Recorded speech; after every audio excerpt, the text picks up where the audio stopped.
Hey folks, welcome to the Dark Horse Podcast live stream number 306. It is the 244th non-prime live stream, interestingly enough. And I'm Dr. Bret Weinstein. You are Dr. Heather Hying. No way that's the right number. I think it is. You looked, you did a little work. I did not check the math, but yes, I did some preliminaries and... you asked the AI and you trusted its answer. Well, I didn't exactly. I prompted the AI to feed me some evidence and... Number 306, you're claiming, under the auspices of the AI that claimed to you, that it's the 244th, you said? 244th non-prime live stream that we've done, yes. 72 primes between... that seems high. Maybe. I mean, I don't know. All right, I haven't done the math, and I'm not one of those savants, so I can't do it in my head. But as I have frequently said, when you get something wrong, as embarrassing as it is to admit it, the best thing to do is to correct it as quick as possible, so you can get back to being right. And I will issue a correction on the next live stream if I've got it wrong. But you're not going to pursue it. I am going to pursue it. No, you're not. As soon as we're finished here, I will be pursuing it because but I think this is actually perfect. Because what are we going to talk about today? We are going to talk about mating, dating, sex, male-female dynamics. Yes. And how insane everyone is. No. Who, pray tell, are you talking about? Everyone, I said. Everyone. Well, all right. What's that? What numbers did you say there were? He said this is the 244th. So Zach is back as our guest producer this week, our firstborn. He is. Your father said that it is the 244th non-prime episode and of the Evolutionary Lands. It is the 306th. That's correct. All right. Okay. See? Pretty good. List them. Yeah, no. Touche. No, I'm going to make it easier for you. You don't have to list the 244 that aren't prime. Just the 72 whatever that are. Wow. I should never have gone down this road. It's going to be... No, because it's 306. Oh, you are right. 62. Yeah. See? It just got easier by 10. Wow. Yeah. All right. Shall we move on to paying the rent and then the substance of the podcast? Yeah. Yes, we shall. There's a locals watch party going on as usual. This is going to be our last live stream before Christmas. We are going to be back on New Year's Eve, a Wednesday, our usual time and place. We're doing the special Saturday live stream so as to not have to be here on Christmas Eve. And as always, we have 3 sponsors right at the top of the hour, sponsors who make products or offer services that we really, truly, absolutely vouch for. And because I am still wrestling with the remnants of this freaking death flu pneumonia garbage that I got more than 4 weeks ago at this point, Bret is going to do us the honors by reading 2 of the 3 ads, whereas usually that is my purview. He has been doing this for the last several episodes. Yes. I have the props, though. And I will give you the props. For the first, I'm giving you the props. That's how that goes. That is a preliminary for the discussion of gender roles. Those are the props. That's the props. That's the props. Okay, I'm going to struggle through these ads. You're going to do it. And, it might be easier if you were sucking down some raw Manuka honey, which these are the travel sticks. It's too late. I'm locking in, as the kids say. All right. Our first sponsor this week, Heather, is Monocora Honey. Monocora is rich and creamy, as you can see, is rich and creamy and is likely to be the most delicious honey you've ever had. Wow, English. Ethically produced by master beekeepers in remote forests of New Zealand, Monocora honey contains powerful nutrients to support immunity and gut health. All honey is excellent for you. Good scientific research has indicated that honey has antimicrobial, anti-inflammatory, antioxidant, and anti-mutagenic properties as well. But it's not opposed to everything. No, it's not. Yeah. What would that be? Universal antagonism? No, it doesn't. It doesn't have that. It'd be cynicism. This honey is not cynical. Not cynical. Exactly. Mm-hmm. It is skeptical but not cynical honey. So if that's what you need, listen on. It's creamy and delicious. It's what? Creamy and delicious. Well, exactly. As that wasn't. It's just. It is also known to expedite wound healing. Used topically, honey softens the skin, evens out tone, and reduces acne. All of that is true for regular honey, but Manuka honey is even better. all of the health benefits attributed to regular honey appear to be even stronger in Manuka honey. From fungal infections to diabetes to gastrointestinal tract infections. All right, this is going swimmingly. I'm sure no one is noticing the errors. Manuka honey can be useful in treating the problem. Bees that collect nectar from Leptospermum scaparium. I've read that many times. Why am I struggling over it? AKA the Manuka tea tree in New Zealand create honey that is 3 times the antioxidants and prebiotics than average honey. In addition, a unique antibacterial compound, MGO, comes from the nectar of the Manuka tea tree. Delicious and nutritious with great quality control. That's Manukora.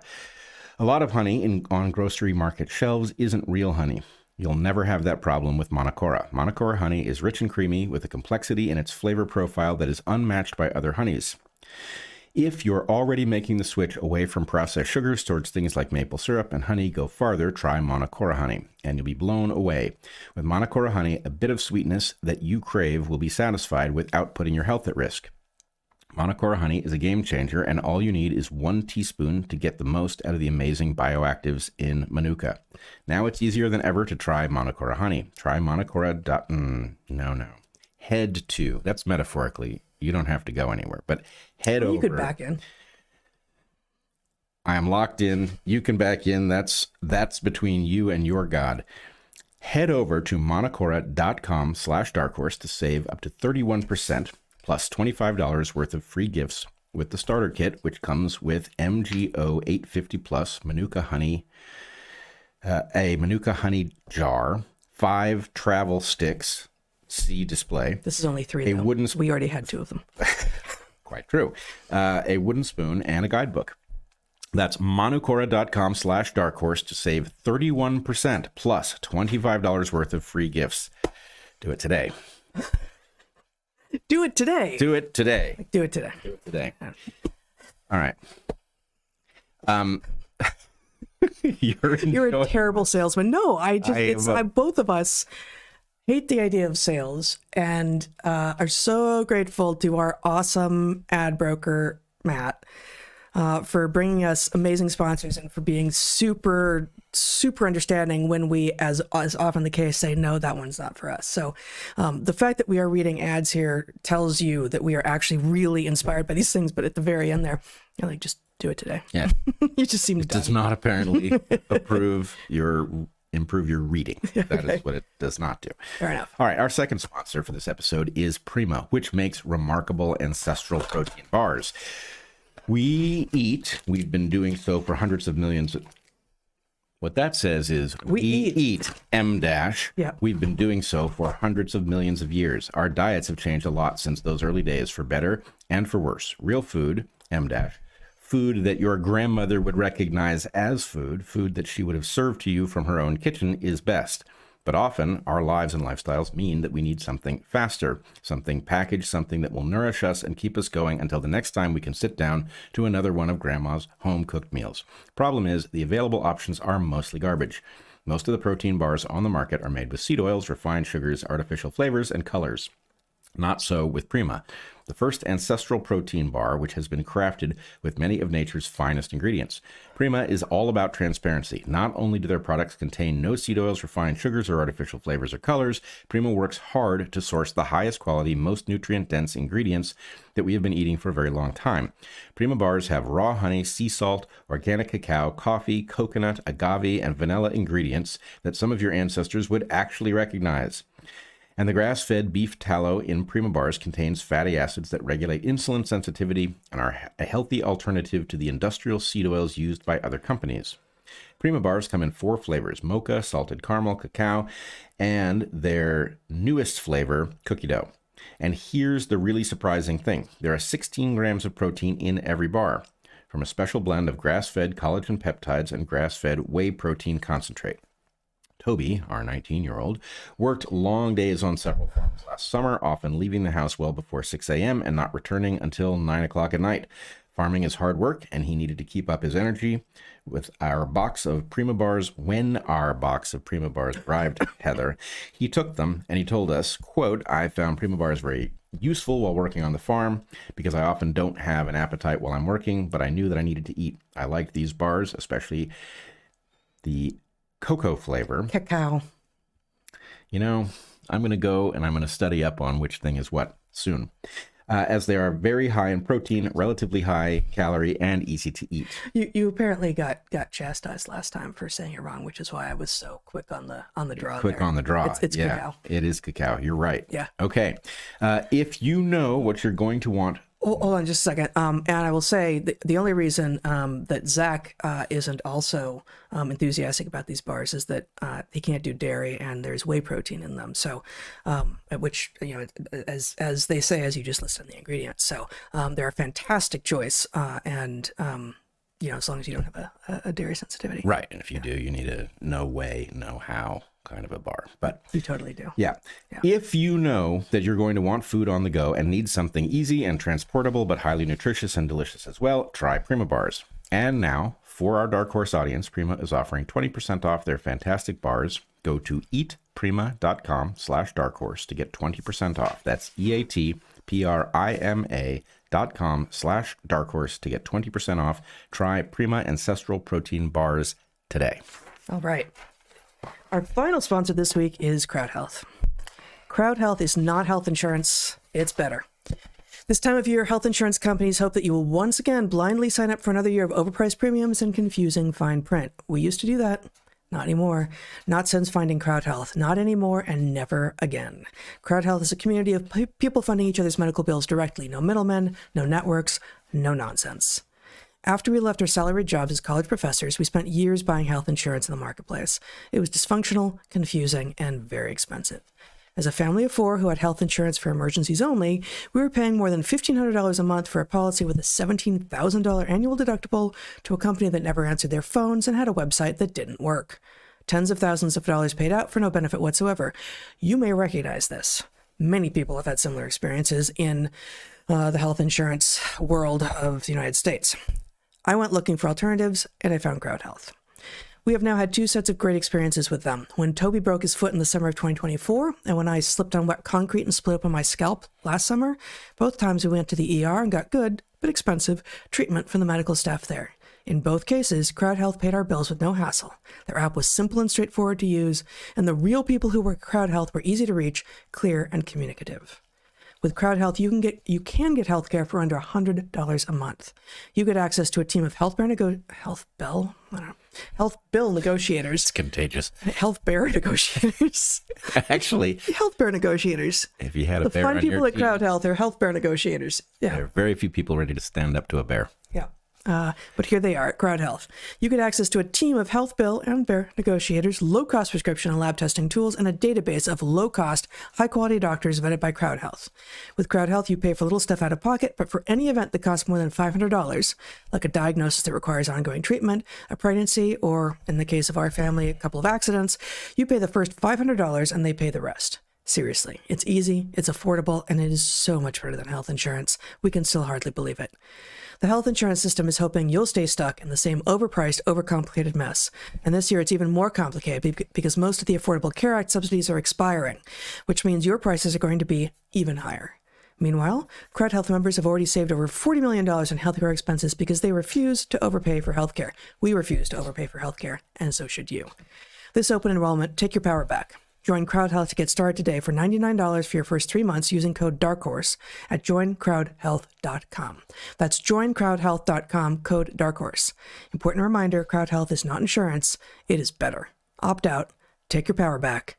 This is how we win. Joincrowdhealth.com. All right. Maybe before we launch into this, I wanted to say something about why we're talking about this and what the implications are. And I would just say I have some trepidation about talking about this topic here because... What the topic is it? Well, we said at the beginning that the topic is male-female dynamics, mating, dating, romance, all of that stuff. And here's something that I think the audience just needs to know. I at least think that our relationship is fantastic. Your and mine. Yes, your and my relationship with each other is fantastic. That is true, not because it was set in motion that way, but because you and I are very good at pattern recognition, I think we both believed that something excellent was possible, and it is someplace that we have discovered. That said, Yeah, I mean, I'm not interested in going into details, but it was kind of rough at the start, and it's had a number of rough patches, but we figured it out. I think they all do, but basic point is that place that we have arrived at is something incredibly precious to me. I hope it is to you. You know it is. I think I do know that. Mm-hmm. The problem is that it is not a conscious construction. It is a pattern of interaction that works and fixes itself and all of that. And the process of discussing what it is may reveal disagreements over how it works. And anyway, that is perilous. And I wouldn't do it because the value of the relationship is so profound. I wouldn't do it, A, if I didn't think we could fix whatever disagreement we might have, and B, if I didn't think it was very important at this moment, above all others, to let people know that there is somewhere to arrive at. And this is one of the places that I feel I was misled by the culture you and I were born into, that it did not provide a good model of that there was anywhere really good to end up. And therefore, I think a lot of people failed to pursue that. You know, if you knew that you just hadn't arrived yet, you might keep pursuing it. But if you thought there was nowhere to get to, you might quit early. And so in any case, I think it is worth the risk to talk about these things, but it's not a zero risk activity. And I don't engage in it lightly. I'm sure you don't either. Yeah, I mean, that's an interesting preamble because I didn't assume that we were going to be talking about our relationship, and I'm happy for us to do so. I had some other places I wanted to go, and maybe I think it might be more useful to start in those other places first. Yep, I just think it's going to inevitably come up. But I mean, it might also be a more standalone topic that we don't want to integrate with some of the other stuff. So I think maybe actually, what got me thinking about let's talk about this is that that you've been talking to a bunch of men about some of these issues. You had a talk with Ben Davidson on Inside Rail. You had a talk with Carl Benjamin on Inside Rail. And you recently, on your most recent Joe Rogan, which just came out on Wednesday last, December 17th, I think, there's a bit of discussion in there. And I have listened to your talk with Ben Davidson and with Rogan. I have not listened to most of what's in your Carl Benjamin talk, except for a clip that Jen, our usual producer, clipped of you and that I saw on Twitter.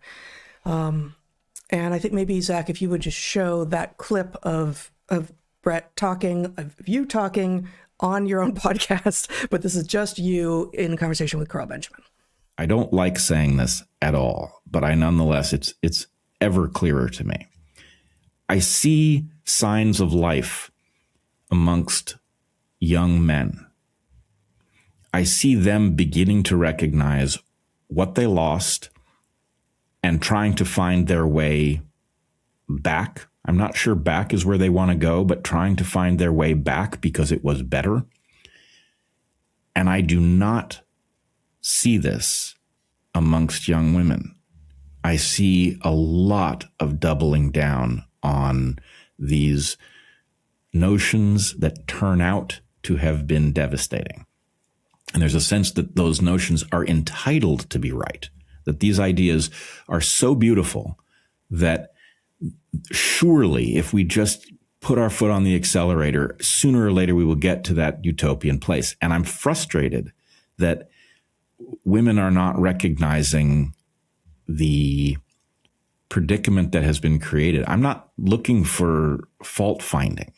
What I want is for people to stand up for themselves. And to the extent that they've been sold a bill of goods that has led them into self-harm, I would like them to reject it, return to sender, and figure out what I suspect are not going to be old rules. They're going to have some traditional aspects to them. They're going to have some novel aspects to them, but to essentially renegotiate the agreement between the sexes in light of the fact that, the notions that followed from the sexual revolution turned out to be a disaster. Okay, there's a number of things I wanted to respond to there. Maybe most interestingly is this right to be right. But before we go there, I wanted to say that I came across this clip because there are some online commenters who tagged me in their response. Give me a compliment. Your wife is brilliant, therefore you're not seeing the problem. I don't think that's exactly responsive. I appreciate the compliment, but I don't think that's exactly responsive. Other people said, you guys only have sons, therefore you're not seeing the problem. I think that gets closer to it, actually.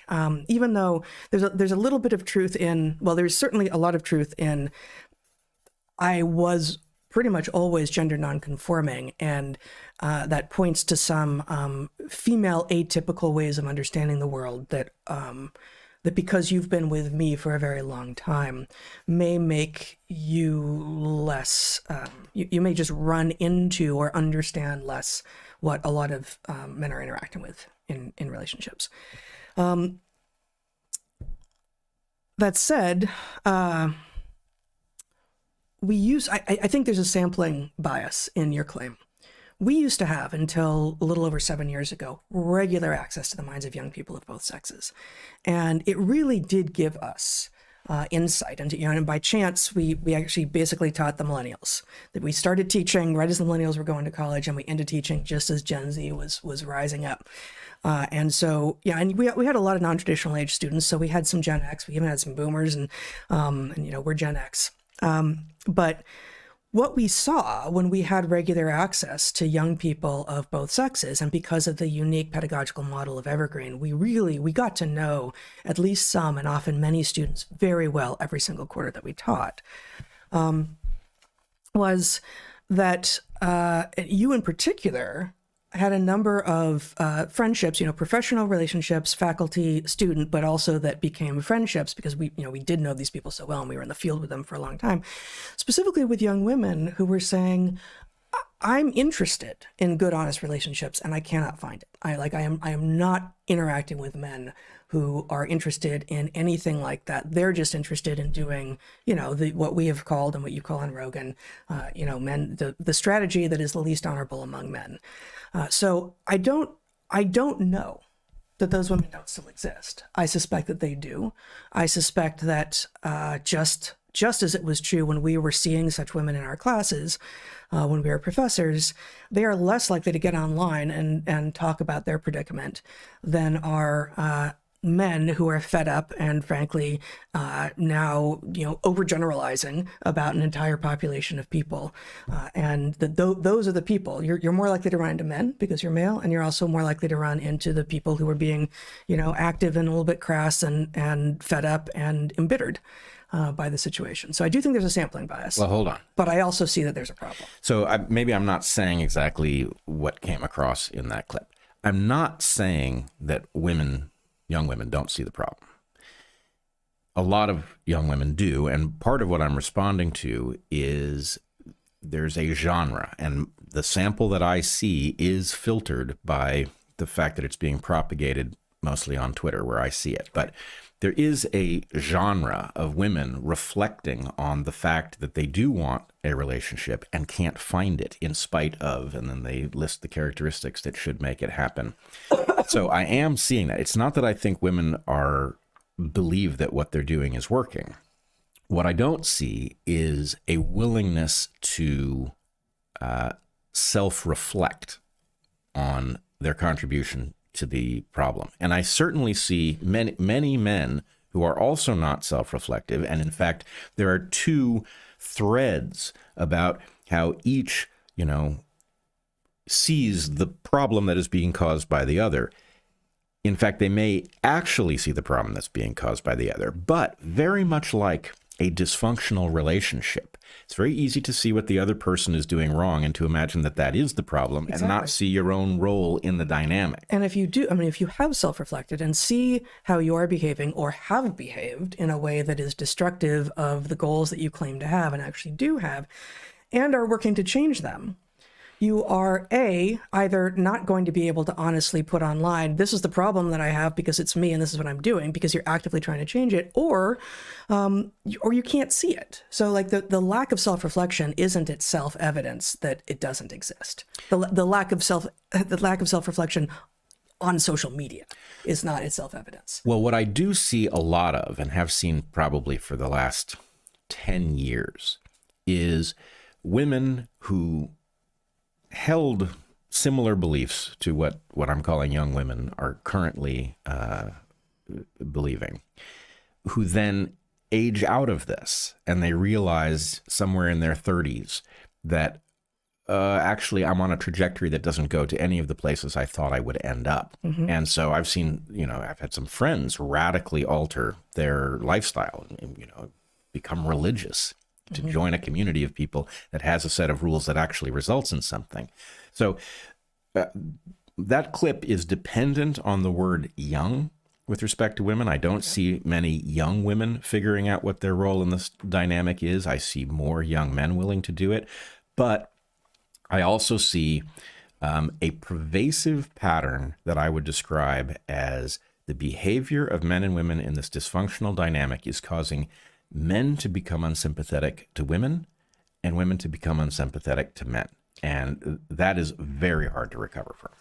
Well, actually, this is not something that where I wanted to go, but one of the issues that will be perhaps universal, perhaps unresolvable at one level, is that because of what humans are and because of what in general mammals are, but especially primates, especially humans,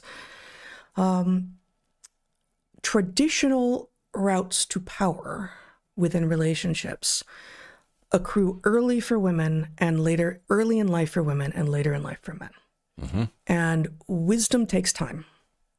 And so the moment that women are most powerful traditionally, simply with regard to sort of reproductive power, is at a moment when they are inherently less wise because they are younger than the moment when men tend to be acquiring the power that they will tend to have simply because of the amount of time that they will have had.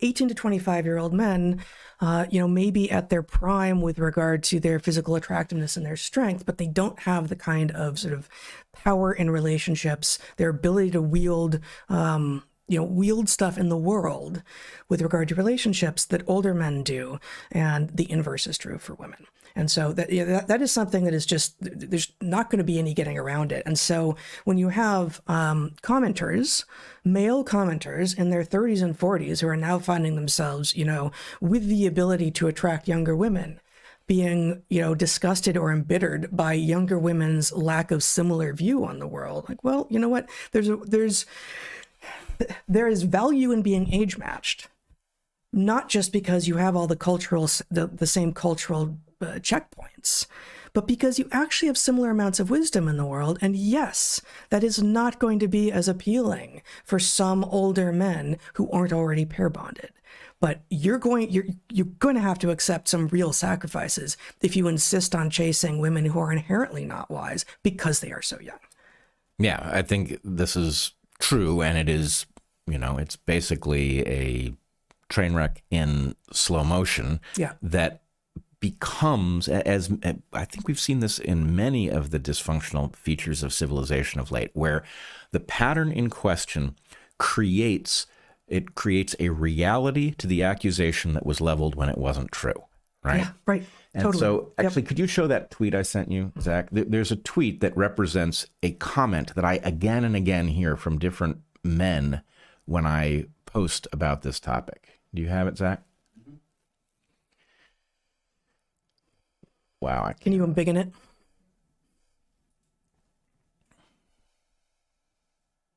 So maybe we should read both. I said, lots of women are asking other women what they are doing wrong with respect to men. But the problem is the current state of female culture, which misled them in the first place. Men would tell them what they need to know, but the answers are too jarring and womankind is in free fall. The response... I had not seen that. I don't think I agree with you. I figured you might not, but the response comes back. Female culture, in quotes, really. We find here one of the flaws of all of our elite... You want me to read it? Yeah, would you do that? I have not seen this before, so I'm reading it blind. We find here one of the flaws of all of our elite, an inversion of cause and effect, and a main reason for our downfall. Our actual culture reveals women's nature. Women are returning to their basic settings. Women are civilized only through men's reading of reality, not through their own reading, which is primitive. Get resources, control men to get resources, and use kids as a currency. Well, I certainly agree with that guy a lot less than I agree with you. Right. Well, but my point is that theme which I've now heard again and again. I heard it from Ben Davidson. I've heard it from Homath. I've heard it from many, is that the 19th Amendment was a mistake. Like, I mean, no, slow down.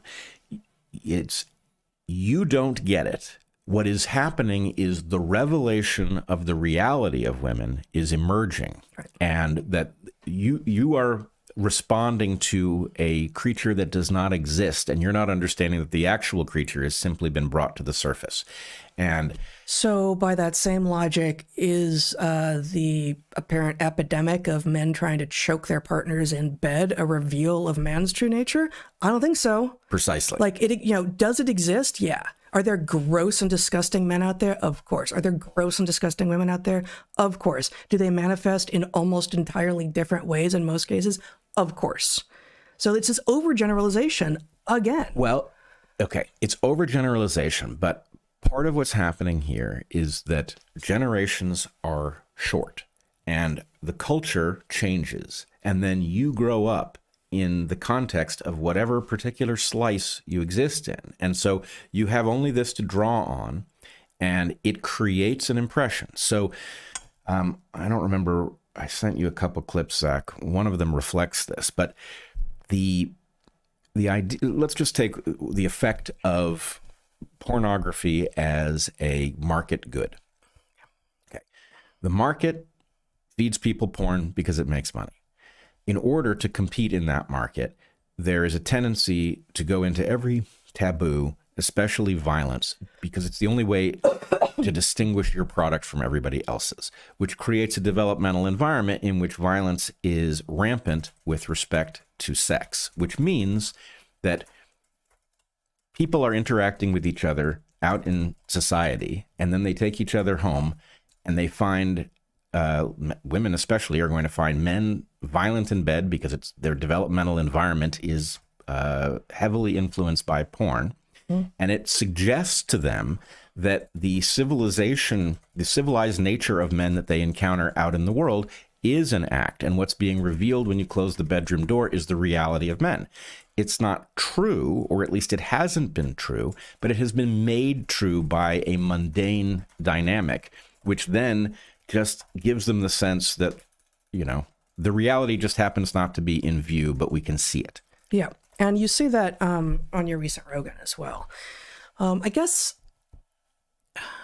MeToo, which is what, like 2018, something like this, after our lives blew up on us, but before COVID happened. So 2018, 2019, 2017 maybe even, was reprehensible, even though the idea behind it should have, I have no idea how it actually started, but it had the potential to be an honorable way to reveal to men that even though most men don't behave badly to women, almost all women have had bad interactions with men, because a small subset of men do like pretty gross things and sometimes criminal things a lot. Like most young women have had bad experiences with men, and that's not apparent. That shouldn't be apparent to most good men, because most good men don't engage in that sort of behavior, and they don't have friends who do either. So the Me Too movement went off the rails, or it started off the rails, and it had this honorable idea that was never actually meant to be what it was supposed to be, which was that, all men, basically. Like, so Me Too, which was, should have been an acknowledgement of like, yeah, pretty much all women have had some bad interactions, and that is a universal that should be understood, then made this like statistical error that became an emotional cadence that was inflicted on society of, if it happened to most women, then most men, or all, if it happened to all women, then all men are guilty of doing this, which is, just a basic misunderstanding of how populations work. Like, a few bad actors can have an effect on a vast majority, and it doesn't tend to be evenly distributed. Bad behavior does not tend to be evenly distributed. The thing that in that tweet response to you that I'm hearing in some of these sort of Manosphere online commenters feels like the same thing in reverse. Feels like, oh my God, I'm having these interactions with women and they're just insane. So this is what women are. And the fact that you're seeing this in women now, that's just the reveal of what womankind is. Like, okay, that sounds exactly to me like the error that was being made about men, egregiously, completely unacceptably, unfairly about men during Me Too, and now we see this happening about women. And, how do we fix it? We need, just like there were a number of women during Me Too who were like, hey, hold up. No, wrong. Most men are not doing this, but that doesn't mean that most women haven't experienced garbage from men. We need men to be standing up and saying, actually, just as you are, saying, actually, wait a minute, this is not my experience. The problem is, like, you can't really say that because you've been in a monogamous relationship for a very long time. Yep. So is it possible that there really are no men who have been on the dating scene for a while and aren't running into this? Well, maybe it is, precisely because they ended up partnered up. All right. Right. So like there may be a missing set of people who can't stand up to defend sort of womankind against the manosphere because every time some man finds a good woman and ends up with her, the manosphere is like, well, okay, you found a unicorn. Like, oh, geez, that's a lot of unicorns, guys. A lot of unicorns. This is exactly what I'm saying about the problem of generations, is that I think you've got a generation that is deducing what reality must be from the only context that it has, and it suggests a universality that is not right. And so you're going to have to pay attention to some people who've seen something else, and then those people you tend to discount because it's like, well, of course you don't know. Yeah, it's like it's the same statistical game played by scientists. Oh, here's our data set, but look, there's all this stuff. Well, those are outliers. We'll just get rid of the outliers. Like, you're not allowed to do that, except it's done all the time in science. And of course, it's done all the time in science where it shouldn't be done, in part because it's a human tendency. I've got an idea, call it a hypothesis, call it an ideology. I've got an idea because our cherished ideas become ideologies in our own heads. And we throw out all the disconfirming evidence as not real evidence. We all do it, but we have to be aware of the fact that we do it. I want to, it requires a detour. There are good reasons to throw out outliers, and there are bad reasons to throw out outliers. Most of the outliers that get thrown out are thrown out for the wrong reasons, because somebody is protecting an idea where, in fact, they've got disconfirming evidence. But anyway, just so that that's been said. But again, to the idea that what we're looking at is a dysfunctional relationship between modern young men and modern young women that has caused each to become unsympathetic in the other's eyes, right? That crass women and predatory men are causing game on, right? That they're causing the other, and at some level, I think this seems like it should be obvious, but it is, I think, truly not to many people. You and I often say men have two reproductive modes, right? One of these three. I'm trying to remove the complexity. We've got two major branches of the tree, and one of them has a sub-branch. But men have two reproductive modes. One of those modes is impregnate and don't invest. The other mode is build a relationship and invest heavily. The mode in which men invest heavily in women and their offspring makes them not identical to, but symmetrical to women in terms of their view on those relationships, because it is fundamentally a collaborative process. It matches their investment level without matching the type of investment or the way that it manifests. Right. But there's equal investment in a relationship. Right. Now, the point that people bristle at is that when birth control and abortion make sex low stakes, so people are now having sex without an expectation for investment, they are defaulting into something that is in the neighborhood of what men in the past, before the invention of those things, did when they were trying to inflict a pregnancy on a woman where she would raise the child. That is evolutionarily a valid strategy. It is morally indefensible. But the point is, okay, technology comes along and it allows women to let down their guard because they are no longer in danger of raising a child they didn't intend to produce. And so now people are engaging in behavior that puts them effectively in the mode of men trying to parasitize women. It is it is antagonistic, fundamentally antagonistic. And so, okay, is it surprising that when every generation is now filled with people basically playing house in a parasitic mode against each other, that it results in the breakdown of the collaborative mode, the inability to develop in the collaborative direction because all of your playtime is spent doing the exact opposite. And so, Right. And in part, and you get to this a little bit in your recent conversation with Joe Rogan. We talk about it a fair bit, and I think the sex and relationship chapter in Hunter Gatherer's Guide. But if you have your developmental environment informed by perfection that can't respond to you, by porn, by robots, by stories that have been by bleak, gross, artificial romance stories, or by porn or by robots, right, that don't respond to you, then you have this view of what a healthy relationship is that has nothing to do with the messiness of what humans actually are. And there, everyone from the transhumanists to I don't even almost everyone has their own take on how can we get rid of the gross, icky, disagreeable parts of humans and just make our lives super easy in every regard. Well, you can't. That's the answer. And frankly, you're not going to be satisfied. You're not going to be satisfied with something that just says yes to you all the time. It's not going to be providing even pleasure after a little while, much less meaning or purpose or drive or passion. But it's not even going to make you happy in the moment for very long because it just gets super boring and tedious.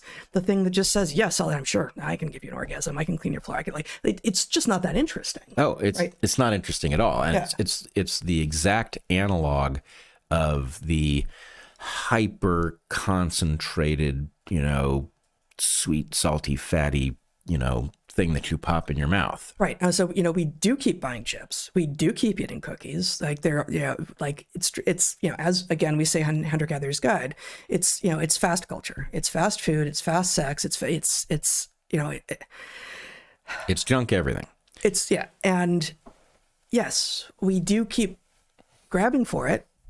Whatever it is that we have become accustomed to grabbing for, junk food, junk sex. But we recognize with every, just go with junk food for the moment, with every additional chip, doesn't even please me as much as the last one.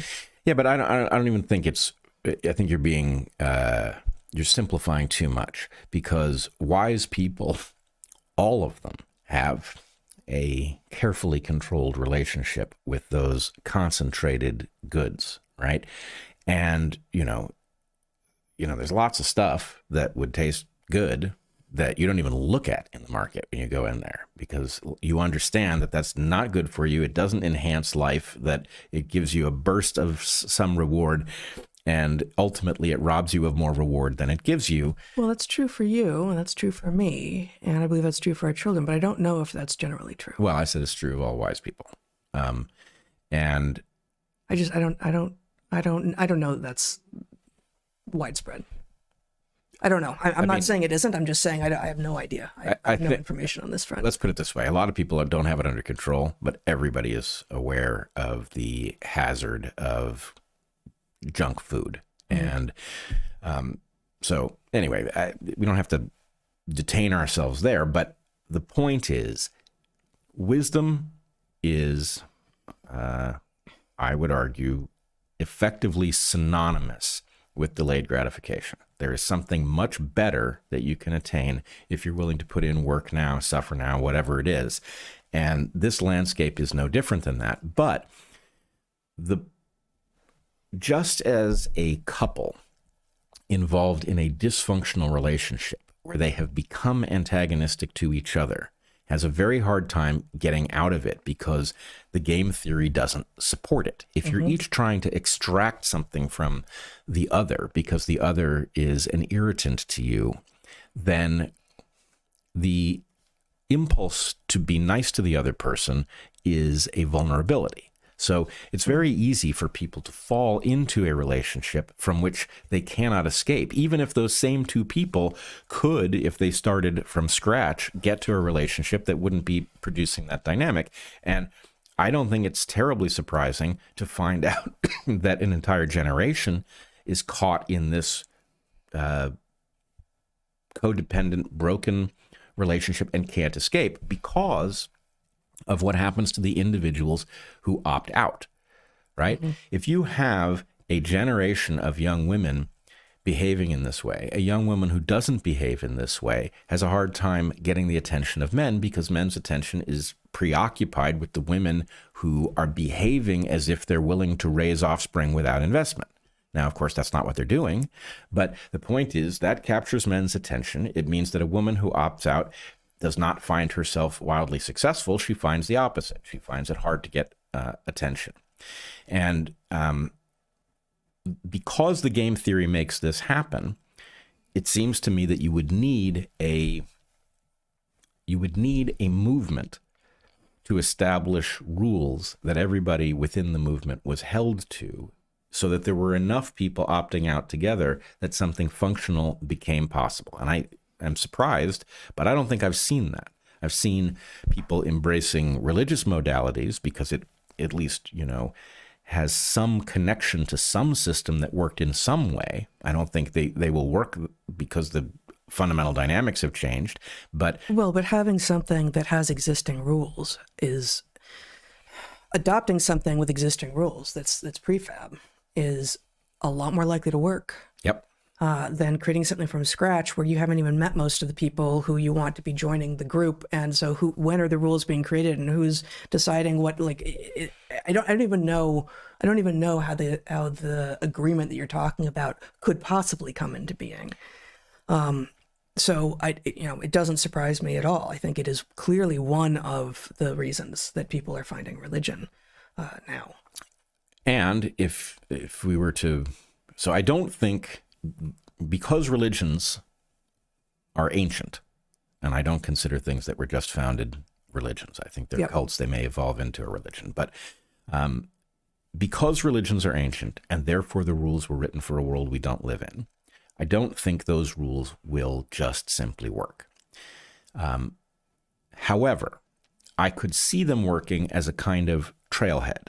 Right? Just as you and I found a relationship that works, despite the fact that neither of us are standard versions of men and women, the point is you need some place to start from, and then you need a mechanism for navigating based on what improves things and what doesn't, so that you can sort of find your way to someplace. So I could imagine the religious set of rules being like a signal, like, hey, I'm up for actually not a free-for-all. I'm up for instituting rules on ourselves in the interest of making things better. And then, person A and person B sign up for a relationship in that context, and then they are free to actually modify it and, depart from the ancient rules, discover new ones. But I agree with you. It's hard to imagine how a new movement could get started, right? But I don't think it's impossible. And if I was a young person facing this, I would be thinking exactly along those lines. Yeah, but as is the case when we think about traits that spread in evolutionary space, spread and maintenance is much easier to imagine the conditions which favor it than are the way that it gets started. And this is even trickier because a trait starts with one, and then it has to be adaptive enough in that environment for those offspring that have it to be experiencing a similar enough environment. Whereas group rules inherently, like how do you initiate a mass thing? And obviously, obviously mass movements have been initiated over and over and over again, but how do you do it with intentionality, without diktats, without authoritarianism? And I think that's one of the places I want to go. That doesn't have to do with the relationship stuff, but has to do with differences between men and women, not with regard to how we interact in relationships necessarily. Before we do that, I want to suggest one answer, which I think goes back to maybe why we disagree about that tweet of mine. Actually, can you show that again, Zach, the tweet that you put up of Dad's earlier? Just because I want to be able to respond to it. Okay. So one of the things I talked about with Joe Rogan was, maybe we should read this tweet first. Okay. I can barely see it. Okay. I'll read it, but that's weird. Right. So this is Bret writing, Lots of women are asking other women what they are doing wrong with respect to men, but the problem is the current state of female culture, which misled them in the first place. Men would tell them what they need to know, but the answers are too jarring. Womankind is in a free fall. Okay, so what I talked about with Joe was the fact that I think even just mathematically, our culture does not have a close relationship with the yin yang symbol or any analog of it. And the yin yang is powerful because it is perfectly symmetrical.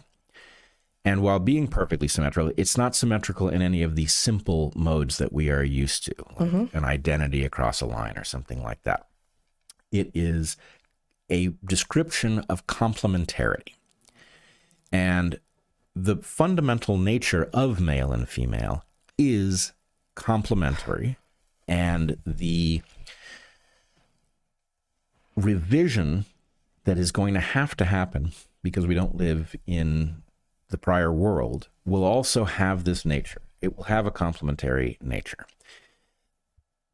The fact is, in the old world where we didn't have reproductive control through technology, women, for reasons that are thoroughly well understood in our discipline, were the gatekeepers of reproduction.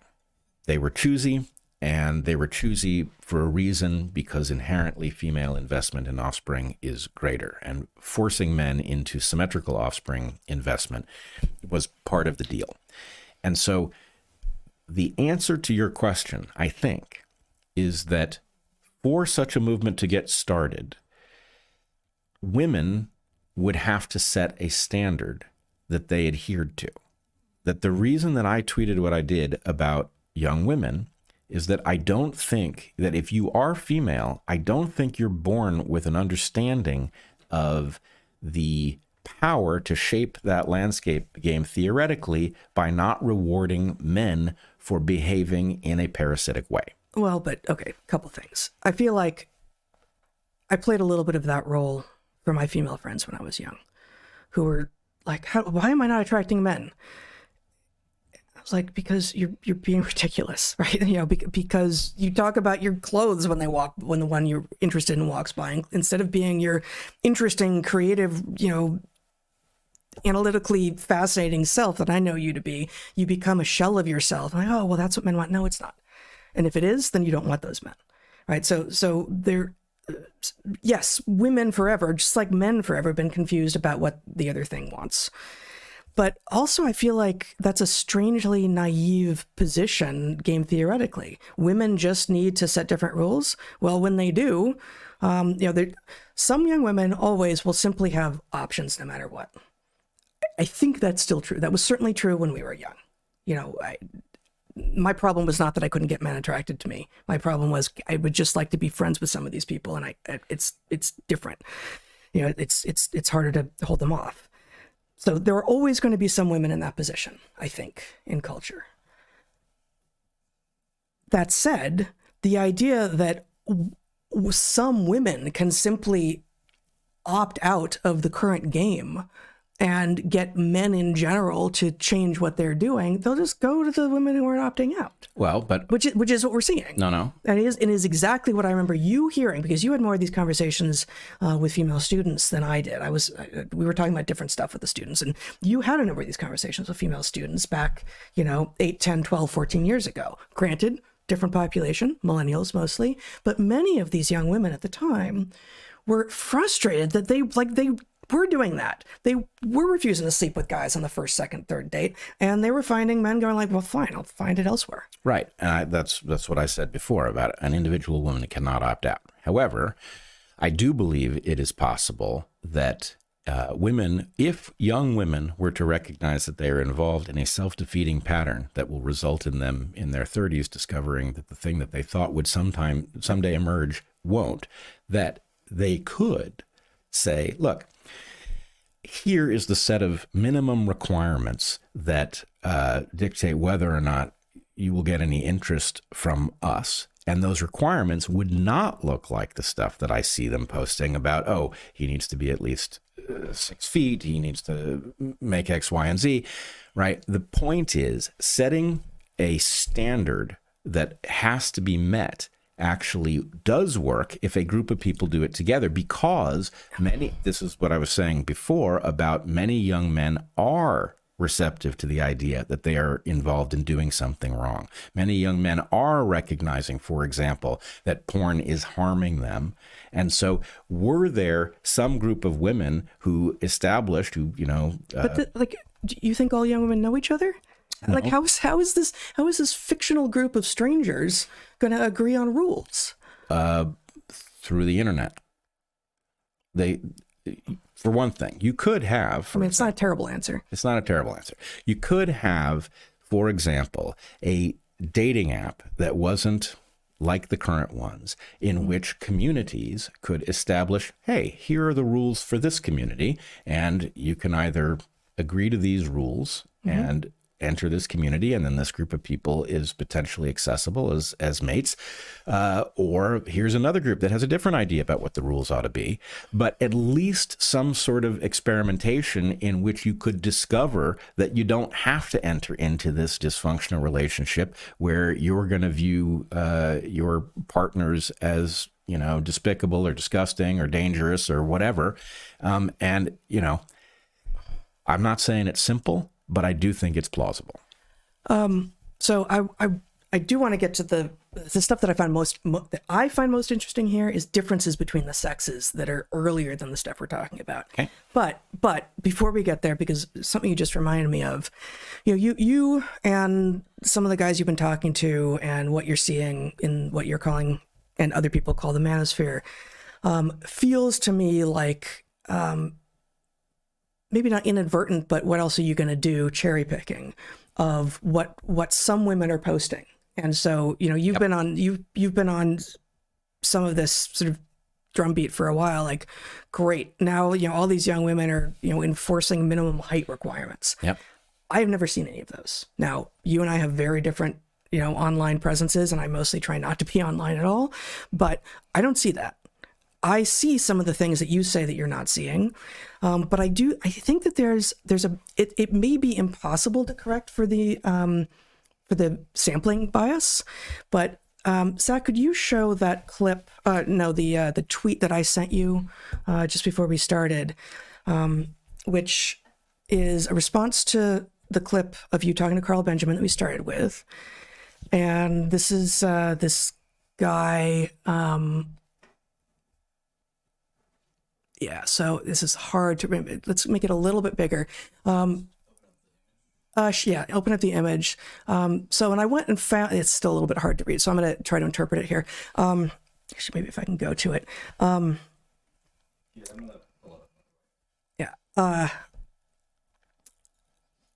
went looking for this paper that is being cited here. Thelwall 2017, and I find a few Thelwall 2017 papers, and I don't find this image in any of them, so I'm not totally sure that this is a legitimate representation of the guy's work. And I didn't spend a ton of time, but I did spend some time looking. And you could actually just show my screen, maybe. Oh, of course not. And it's not because I'm female either. It's because my computer is apparently it's the capture card. And the capture card isn't female either. Okay, so someone posted in response to this clip of yours, what men like to read versus what women like to read. And so this is apparently data from a Thelwall 2017 paper. I find data like this in his work, but I don't find exactly this image again. So I just want to caveat that. Goodreads reviewers by genre and sex, in which the blue bars are men and the orange bars are women. Let's see if we can make it bigger. It's not embiggening. Oh, I made it smaller. That's why. And it's probably still too small for people to see, but basically at the bottom you see the most female biased reviews are romance, historical romance, romance, contemporary romance, women's fiction, chick lit, romance, paranormal romance, romance, erotica, picture books, contemporary, fantasy, paranormal. Okay, so it goes up and up and up and up. And then only in the top few topics, and that's just because of how it's been how it's been ranked, do you have male reviewers actually outnumbering female reviewers among philosophy, sequential art, comics, politics, sequential art, graphic novels, science fiction. Actually, science fiction, you then have slightly more female than male, and then history, religion, science, more female than male reviewers. That right there shows you what the error is in imagining that what we're looking at is differences in reading preferences. I think that there's some truth here. Do women read more romance than men? Yeah. Do men read more philosophy than women? Wouldn't have occurred to me, but sure. I believe that. I think that there's a trend here that is probably right. But what we're seeing here is not, this is what women read versus what men read. This is women reviewing stuff versus men reviewing stuff on Goodreads. And if you've spent any time on Goodreads versus, say, Amazon, and I hadn't really until our book came out, and I was looking at our Goodreads reviews versus our Amazon reviews, they're pretty different. They're pretty different. And the Goodreads reviews, and this is anecdotal, but the Goodreads reviews were much snarkier, much nastier, much more female, much more woke, much more sort of entitled, because they found stuff that they disagreed with, and therefore the whole book sucked. Amazon reviewers were much less likely to do that. I don't know what's true about Goodreads in particular, but I do think, just looking at, if you would just show the screen, the image one more time, Zach, just looking at these numbers as, again, put up by someone on Twitter in an image that I do not find in the guy's original papers. This suggests that there are many fewer male readers than female, just by the lengths of these bars. I suspect that women read more books than men. I don't know if that's for sure, but I don't think it's at this level, right? So I think that women are more interested in reviewing things online than men are, which is consistent, and we'll get here in a moment, actually, with the robust psychological finding that in general, men are more interested in things and women are more interested in people and relationships. So women are more interested in having read something, being like, I want to talk to the world about it, right? And, men do that plenty, but like this doesn't necessarily say that, women are more interested in horror than men are, because that's what that would appear to show here. I think that the broad thing is true. Anyway, there's a sampling error in all of what we think we know. And when you pretty much, and so when you say, I see these women saying these things online, the women who aren't setting up these crazy min-quals, minimum qualifications for being allowed to date me, are not putting that crap online. And if they do, it's probably not being promoted in your feed because it's not getting a lot of play. I'm sure, look, who knows what the sampling bias is, and who knows even how to get a sample that is less biased, let alone unbiased. I agree. However, I didn't say I know how to get there. I'm saying I think your sample is biased. What I see is two things. One, I see women appearing to talk to each other about their minimum qualifications who appear to be divorced from reality, right? Setting a set of qualifications. And this is one of the topics that, Homath explores ad nauseum, is if you were to take one of these women's set of qualifications and then you were to compare it to the percentage of the population that actually has each of the sub-characteristics, you get, essentially a tiny population. And she's not going to find one. There's a failure of statistical understanding at the very least. There's a failure of statistical understanding. There's a failure of arbitrage. This drives me crazy, right? I get that there's some list of things that you want. You're not going to get them all. However, you could find somebody who is undervalued because they don't meet this qualification, who is very high value in some other qualification, and you could get something wonderful because every other person is ignoring this potential mate. Yep. So anyway, failure of arbitrage, failure of statistical reasoning, this stuff is rampant. But the other thing I see, the flip side, which again is going to be biased because I'm seeing it, but there are a bunch of women who are putting out what appear to be sort of wiser, hey, honey, let me tell you what men actually want, and then describing how you should behave if you really want to get a man committed to you, blah, blah, blah. Sometimes there's some insight in these things, and sometimes it's actually the reason I wrote that tweet, is that I find that even the women who appear to be trying to pass on some kind of insight about men basically are defaulting into some extremely subservient modality that I don't think it's not going to work. And so part of the reason that I think it's important for you and me to have this conversation is that there's no component of this in our relationship, and yet it works. And that was something I was going to say earlier, is that, division of labor is valuable. Yep. Division of labor, it just makes good sense for in a partnership or in a larger team, but let's stick to talking about a partnership. If everyone does every job equally, like we're going to split everything 50-50, you're going to be less efficient at the stuff that actually matters to you. So in any relationship, there's going to be stuff that needs to get done that is no one's favorite work, right? Like no one wants to be the one picking up the dog poop and, unloading the dishwasher and cleaning the toilets. And there's just a lot of work to be done. Yeah. Right. And that shouldn't inherently default to one member of the team, but it also shouldn't be split 50-50. And, there was a lot of stuff, I think, even in, the 70s and 80s, which seemed like this very promising time, both for women and for relationships, in which there was beginning to be a lot of nitpicking, precision level, well, if you do this, then if I do this, then you have to do this, and I'm keeping track of minutes spent. Yep. And it's bullshit, right? Yep. You can't do it that way. And if you're looking for parity at that level, you're going to get a gross relationship or no relationship at all. It's just not going to work. But does it make sense for okay, in every relationship, probably some people mind, I don't even know what, drying the dishes and putting them away less than the other person minds vacuuming. Yep. And, both things need to be done. And it's not cool if one person is well, I actually mind all of it more than you do, therefore you do it all. And that sort of thing, where there were traditional roles at the point that women mostly weren't in the workforce, is some of what the Manosphere is hearkening back to. And well, see, that's just traditionally, this is what women did, and it was all great.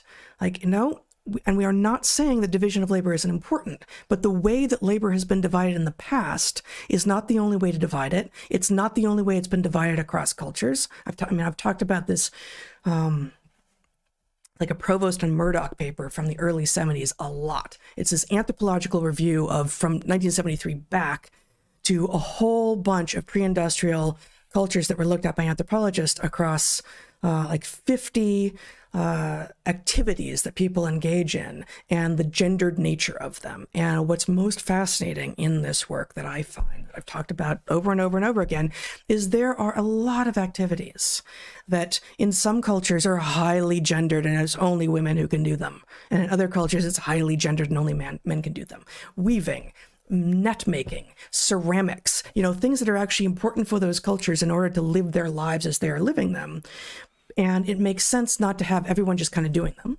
It makes sense to have it be a gendered activity, but it's not inherently, men aren't inherently better at it, or women aren't inherently better at it, or it's not just stupid to risk women on the whale hunt, and so women never are engaged in big mammal hunting. It's just useful to have a division of labor without that saying anything about the inherent differences in ability or quality or interest even of those people. Division of labor is valuable, and that doesn't mean we have to go back to a particular moment in time when, frankly, one sex was getting a lot more of the charismatic fun jobs than the other. Right. Let me ask you something with respect to division of labor. One of the tropes that is being circulated amongst women who I actually suspect that these accounts who are giving this... Hold on. Hey, Zach, your dad's talking now. Thank you, honey. One of the tropes, I suspect many of these accounts that appear to be giving advice to women about men are really trying to appeal to men, that you can get clicks by doing that. But let me just ask you a question. There's no wrong answers here. One of them was suggesting... This is a parent female. This is an attractive woman. As far as you know, you don't know who this person is. I don't know who this person is, but... You just never know. I can tell she's attractive. She's giving advice. I don't know who she is. She says... Whoa. How can you tell she's attractive?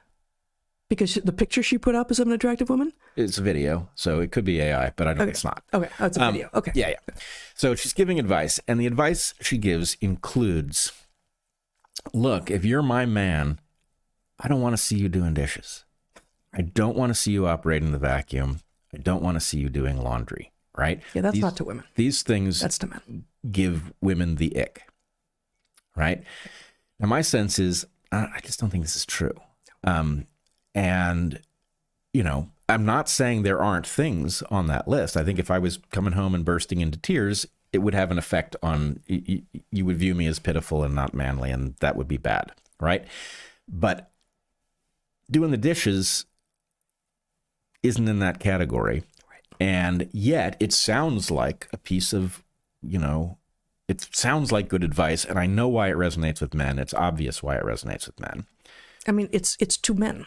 Right. That's a message to men. But pretending to be a message to women, as so much of what women do is. So are you telling me that the women for whom that would be true either don't exist or are vanishingly rare? Do they not exist? No, I can't. I wouldn't claim that they don't exist. Yeah. And I think you may have some of those views depending on the household in which you grew up, where if you were informed that this is what real men do and this is what real women do, and you have never explored outside of the confines of those expectations, Yeah. You may be certain that it's true, just like people who have never explored outside the confines of the particular religion that they grew up in may be certain that it's true. That doesn't mean that that's what they sort of hold in their hearts if they explore it a little bit. But this of course is the risk of liberalism, right? Of not just sticking with what you've been handed and what you've been told is the right way to be, because this is what your natal home told you, or this is what your, the authorities and the religion or the school or whatever it is told you.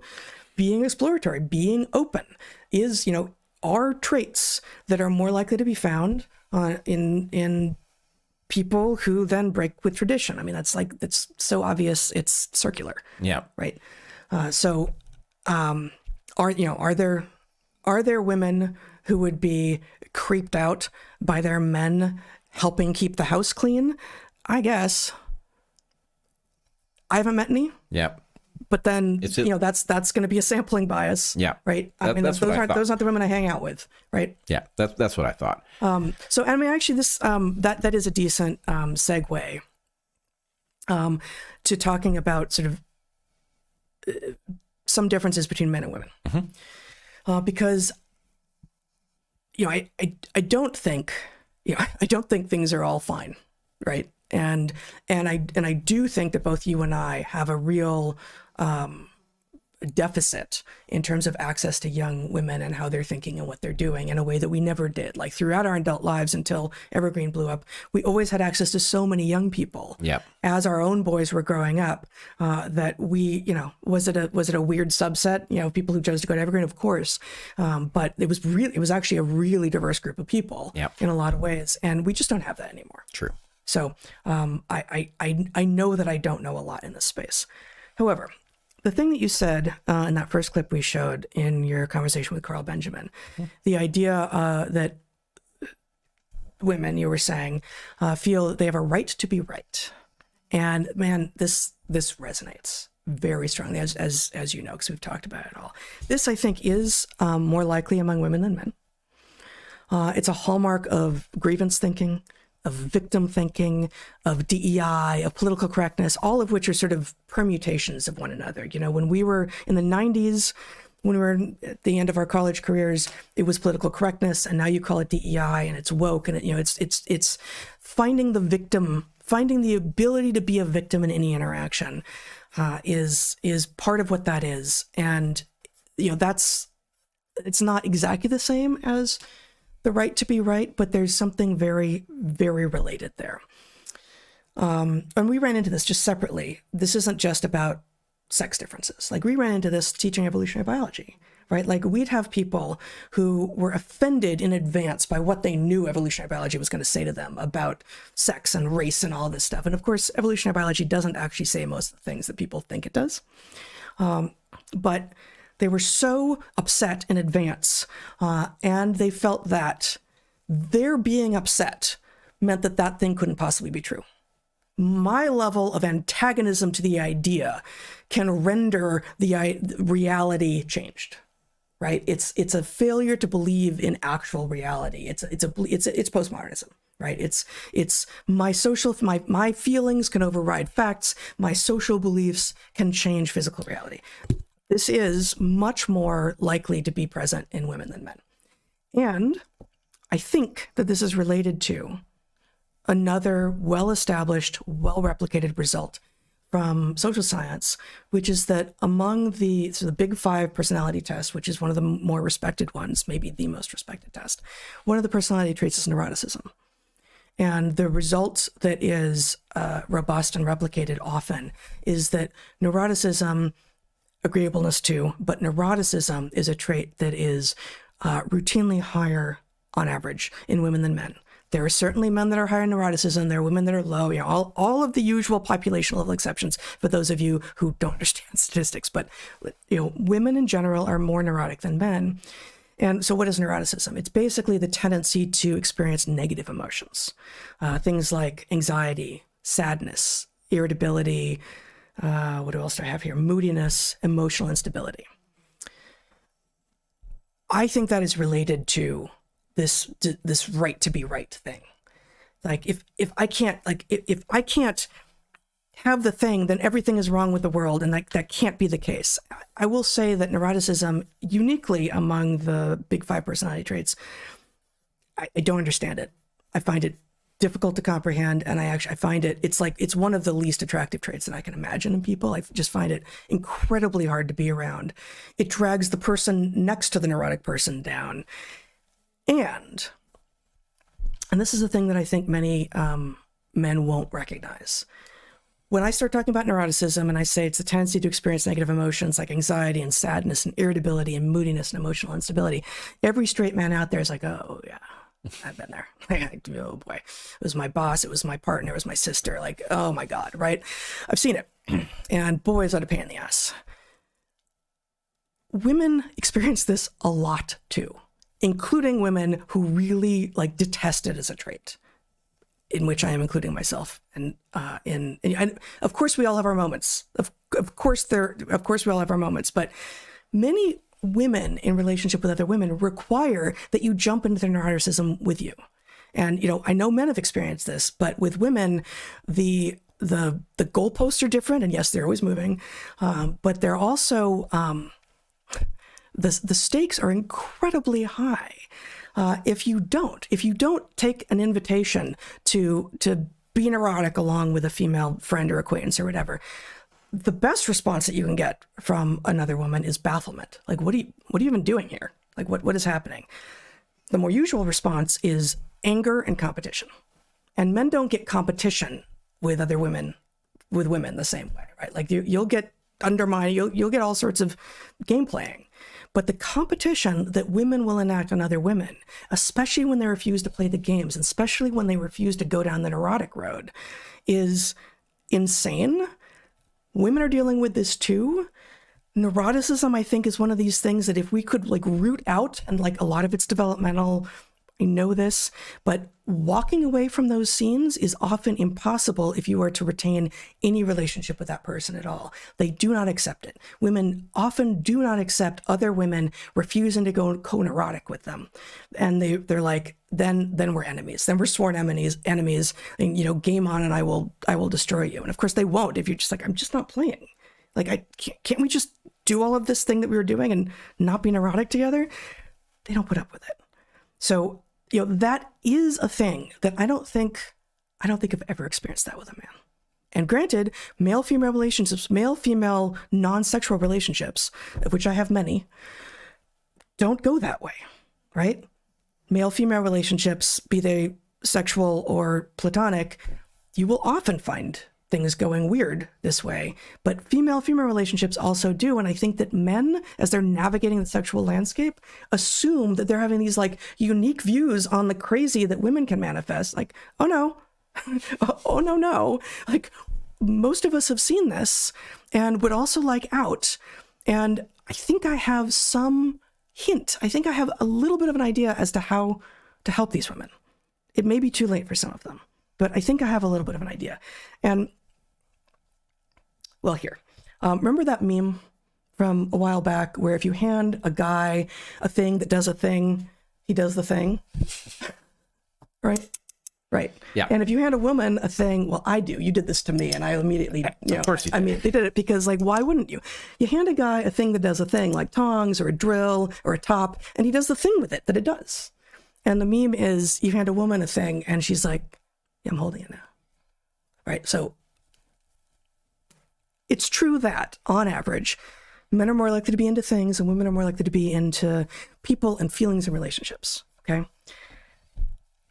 For the last several decades, there's been this like authoritarian insanity trying to force boys and men into greater emotional openness and, explore their feelings more, because obviously what the world needs, and we used to hear this a lot, it's like, we just need, men to act more like women. Well, like, no, we do not.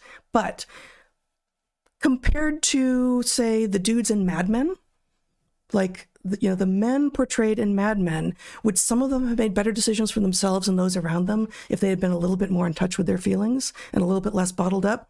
Yeah. Yeah. But you can't get that way by enforcing language and behavior on people, right? Like, enforcing language and behavior on people doesn't change personality. And in fact, entrenches the very things that you were trying to change. However, by revealing that there are ways to be in touch with some of your, fragility, some of your emotional side, and a desire to talk more about things that might be troubling you, you might actually have better outcomes. I think many men have discovered that this is a better way than being like, what's his name on Mad Men? Whatever the Don Draper. Don Draper, yeah. So if that's right, if there was a moment when men were so buttoned up that it was actually not as good for them, and by revealing that through opportunities, has enabled men to be more in touch with some of those maybe traditionally female ways of being, I think the opposite is also going to be true. We haven't had a widespread movement to entice women into more physical activities. Title IX was all very well and good, although it's been completely bastardized now, right? Yeah. Like, encourage girls in sports, great.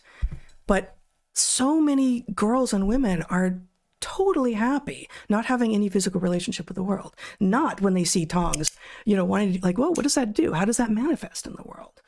And, maybe it's as simple as doing a sport or playing an instrument or, even to some degree, baking, although that's, there is physical reality in that, but, gardening, doing things with your hands where there's physical reality in the world and where you can discover that my desire to be right doesn't make me right. So if men can be better off with a little bit more emotional valence, women could definitely be better off as a population with more interaction with the physical world that will reveal to them that wanting to be right doesn't make you right. I agree with you in this case, and I do think that this is, in this one case, I agree with you. It's weird, but it happened. I think it's part and parcel of the idea that what really needs to happen is a renegotiation. That trad doesn't work because we can't go back, but a renegotiation makes sense. And I wanted to, just before we move on from it, I agree with you that it is the lack of contact with physical environments that results in this right to be right phenomenon. That is trad. I believe it has cultivated this within women because if you think about what the relationship is of a woman in a household where the man is out doing the interfacing with the world, there is an ability to turn up pressure in the house to motivate the man to go out and do the interfacing with the world. And so part of what's happened, as we've talked about with respect to science, is the rules of science are the masculine rules. It's great for women to be doing science, but you got to do them by the rules that work. And you have to be making decisions overtly in science, not covertly. Science doesn't advance by gossip. Right. And the fact that somebody is pushing you around, you get up to give your presentation and somebody is saying, hey, here's a flaw in what you did. Here's a possibility you didn't think about. That person is not your enemy. Right. They are actually helping you do your work better. Yeah. This is a masculine take. And if you're going to go into science, it's the only take. Friends and colleagues push you to become better. by revealing where you're not getting it. 100%. So Is not the standard in female land. So the idea that women have this, that women who see themselves as liberated hold on to this idea that they have a right to be right, that is actually a throwback to the environment where the woman is insulated in the home and she is getting things done in the world by motivating a man to do them. I don't think, no. Because the point is, doubling down in that context works. It doesn't matter whether the guy believes that what you're saying is true. The point is, you are in a position to motivate him to behave as if it's true. But most of what a woman is doing, if she is in the home, is actually affecting a real change in the physical world.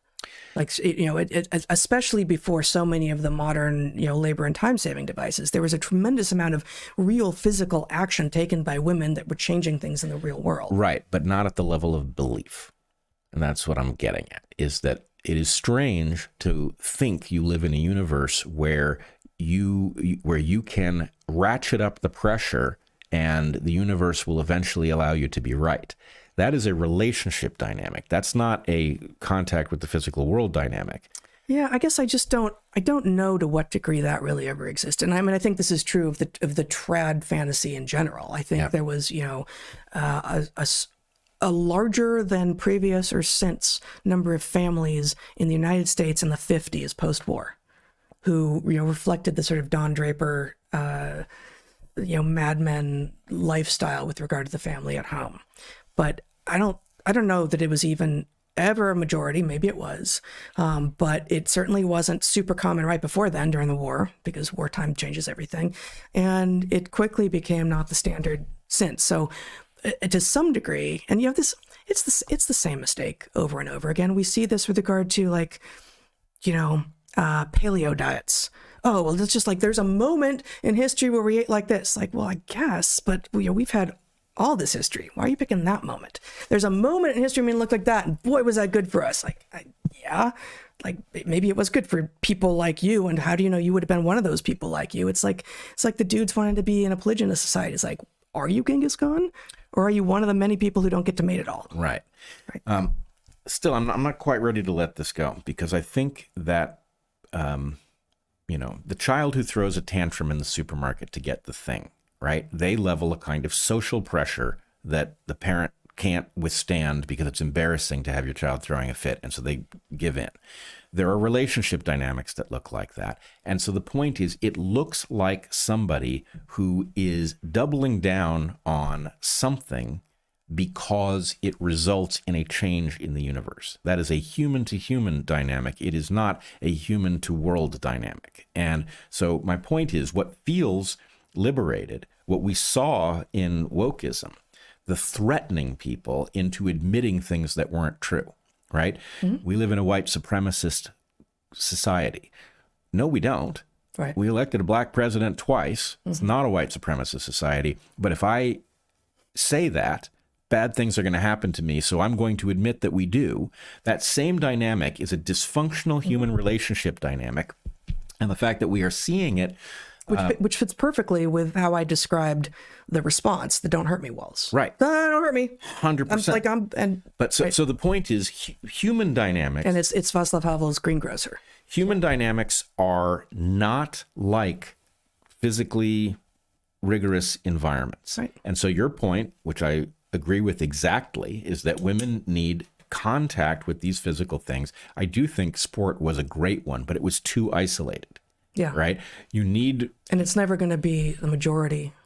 I mean, it could be, there's plenty of games for which there are pickup games, and men are much more likely to engage in, regular pickup games of various things. But Ultimate is fantastic. And Ultimate is one of the few sports that really works co-ed, and there's lots of pickup Ultimate, and, that's just a great way to get out there.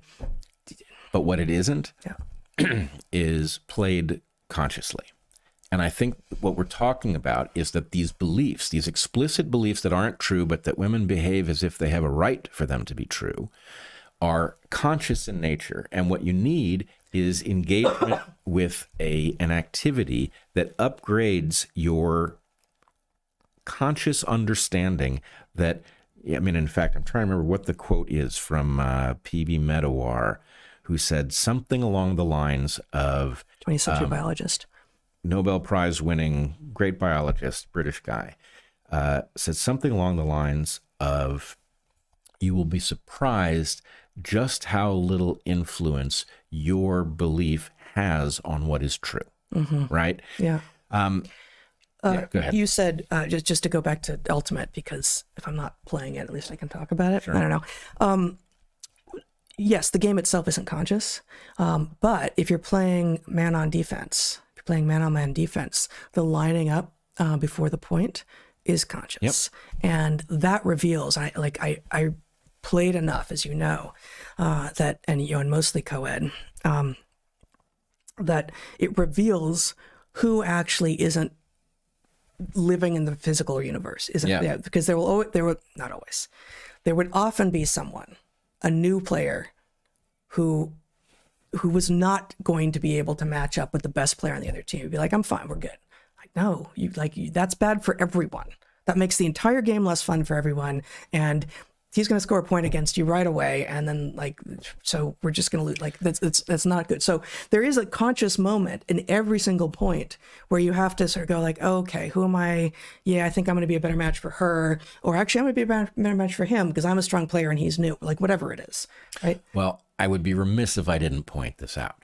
This is actually one of, sorry to introduce him here, but this is one of Homath's points, which is actually, if you do take the population of men and the population of women and you line them up, right, in a more traditional scenario in which monogamous mating was expected, everybody finds somebody. Mm-hmm. What's happening now is you have almost all women targeting the same tiny number of men with extraordinary characteristics. Those men then don't have to commit to anybody. They take advantage of all of those women and then ultimately marry somebody younger. And the point is, it creates this dysfunctional dynamic precisely because people fail the test that you're talking about in Ultimate, which is lining up across from the person that's actually, a good match for you. And I mean, just if Ultimate is an allegory for life, do you want to play a game in which you're constantly a little bit, what offsides isn't the right term, but like off kilter. Yeah, like you're constantly trying to get the disc, trying to score against the person that's defending you, or if they've got it, you're defending them, and it's kind of you and I wouldn't have been a perfect match when we were both at peak, because we were both very good and you're male. I was better than many of the men that I played against. You were a lot better relative to the pool of women than I was relative to the pool of men playing Ultimate. Right. But if we were, so say we had been, we would have had a more fun time playing the game. And it also would have been better for all the other team. For us to be occasionally I get one around you, or you get one around me, then, oh, well, there's that offensive defensive pair over there where one of them so patently outstrips the other that it's just never any match. Yep. Like there's no sportsmanship in there. There's no fun of the game. There's no sense of play. I'm like, what's the point? Well, what's the point? You want someone who is gonna give you a run for your money in sport and in life. I think this actually weirdly makes my point about establishing a unique set of rules, because this is exactly what created Ultimate. It's that a group of people, I think at Brown, basically. Some people say it's Boulder. Maybe it was Boulder. I mean, I think this is a long-standing some group of people decided to lay out a set of rules that actually takes the basic dynamics of, let's say, soccer or some other ball sport, and alters them in such a way that you can actually have a co-ed game or a game that includes people of a wide array of different abilities. Why? Because built into the game is a fundamentally collaborative element, even though the game is highly competitive. But the point is, the rules of the game are explicitly collaborative in the sense that we all have an interest in there being a great game. Right? Yes. And so it's a good model for this. And, it works pretty well, even in that situation. Yeah. And I will say, just as long as we're talking about Ultimate, and I've said this before, that I played for the Michigan women's team, and so we traveled and went to tournaments, and I also played in and captained a lot of summer league teams in Ann Arbor that were co-ed. And when traveling and going to other tournaments, I also was able to watch a lot of all male games. So played and watched a lot of co-ed, played some all female, watched some all female, and my sense was I liked playing all female games of Ultimate so much less than playing co-ed, because it was so collaborative. Yeah. Because so that's 7 people on a team, and you try to get the disc down the field into your end zone, and you can't move when you're holding the disc, and there is often, especially in like a summer league situation, a desire to make sure everyone gets some game, like everyone gets some play, but the sort of hope that everyone is going to get to handle the disc at some point is taken to an extreme. And even in a highly competitive all-female situation, it's like, oh, make sure everyone handles the disc. Like, no, sometimes you got to huck it down the field because we got some fast people, and like, trying to win. What are you doing? Why are we doing these short, dinky little non-risky passes that, of course, are super risky, because as soon as someone knocks it down, the other team gets it and does huck it down the field. Okay, so all women's Ultimate wasn't as interesting because it was too cautious, too collaborative, too focused on not hurting people's feelings. Is that an exaggeration? A little bit, but I lived it. Watching the men's games was great athleticism. Fun to watch at that level. Man, that guy's fast. Oh man, he dove for that. I thought that was swell. He caught it amazing, right? But not that interesting at the strategy level. Like, most points were over like that. Yeah. Okay, someone catches it. You run. We've got 2 people running. He's going to huck it to someone. They're going to catch it in the end zone and point over.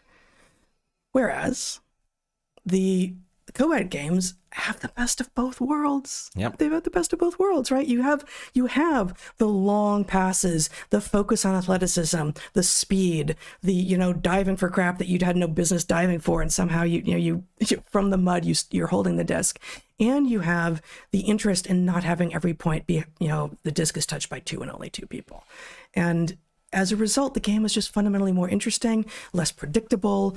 It lasts longer. Everything about it is just more fun. And like, what are you doing playing a sport if you're not trying to have fun? Yeah, I mean, and I think the analogy just fits, right? Yeah, and to relationship.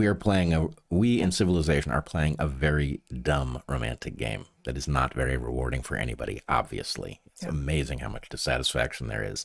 The idea that there's an alternative game to be played is very clear, and figuring out what the rules of it are ought to be a priority. Indeed. Do you have somewhere else you were headed?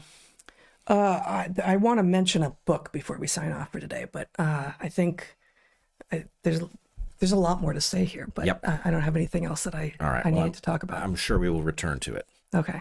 Did you? Nope, not at the moment. All right. All right. Well, you want some tongues? You know that I do. Yeah. Although longer ones are more satisfying.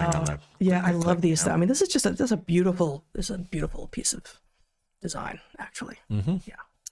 I made bacon this morning, you see. I cleaned them though. Yeah, I can tell. Yeah, they don't still smell like bacon, I'm afraid. Okay. One last thing before we sign off until New Year's Eve. This morning I finished this book, Playground by Richard Powers. It's a novel. It has been appreciated by our Cap Fairfax as well. That's what the bite marks on the corner are about.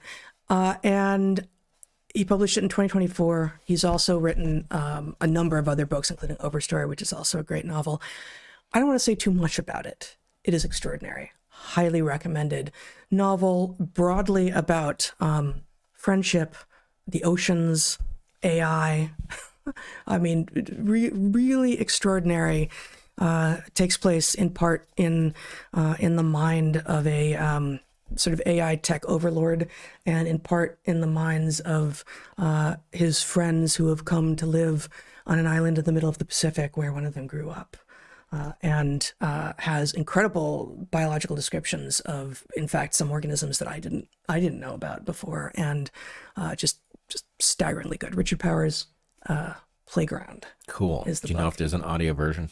Probably there is, because he's a big name in he's, let's see, recipient of a MacArthur Fellowship, Pulitzer Prize, National Book Award. He's not undiscovered, so I'm sure there's an audio version. Cool. Although everyone who listened to audiobooks knows this. Some audiobooks are better than others because some people should never have been chosen to voice particular books. Quite true. And some books don't work that way very well. Yeah, although I don't want to get on anyone in particular's cases, but at the recommendation of our friend Dave Stevens, I have been reading some of the books in the James Clavell Shogun series, but I've been entirely doing them by audiobook. And Shogun Parts 1 and 2 and Taipan were both, I think, voiced by the same person, and it's wonderful. And it's tough. Like, he's got different accents, he's got two sexes. Like, it's hard for one person. Yeah. And in fact, some of the better audiobooks, novels that I've heard voiced use at least a man and a woman. But he does it really well. And I'm listening to another book in that series now, the other one recommended. I'm just not going to mention it. And I find the voicing really hard to listen to, and it's off-putting. But anyway, I'll bet that whoever has done the voicing for Playground, Richard Powers' latest novel, does a great job and highly recommended. Awesome. Can I? This struck me at the beginning of the podcast, and I think I will just introduce it here. Yeah. Much as I believe that we should not call that autumn and fall are not synonymous. Fall is whenever the leaves are falling off the trees where you live. Autumn is the season. I feel weird every time somebody describes New Year's Eve as the day before New Year's, because it's not an eve. Shouldn't we divide this and talk about the last day of the year, and then New Year's Eve is when evening starts on the last day of the year? I think that ship has sailed. I think linguistically, evening. Yep. Obviously, eve is a shortening of evening. Yeah. And I have no idea what the etymological history is. I don't know which meaning it started with, but I think at this point we use eve to mean the day before. We just do. I know we do. And see earlier point about what the DEI movement and MeToo, and now I feel like Manosphere are trying to do. Like, we're just well, no, sorry, not Manosphere. That's different. Like, we're gonna change things by diktat, and we're gonna once we change your language, then too your personality will change. Nah, that's not how language changes. That's not how change works. I know, but doesn't it just strike you as wrong? It. No. I mean, I get your point. The sun is overhead. It's shining. It's New Year's Eve. Well, you may remember, and maybe I did it more around the kids than you, but I used to talk to them when they were very young, and we were anticipating. Often it was about school stuff, but as summer was approaching, okay, Toby, it's the pen ultimate day of school. Right. And, he would, and I think I did with Zach too, but I feel like I did that more with Toby. He'd count up the pens and be like, okay, we got this many more days. So, the penultimate day of school, the ultimate, but, ultimate New Year, you need more construction in there to make it work. It's the last day of the year, and then New Year's Eve is when you're closing in on it.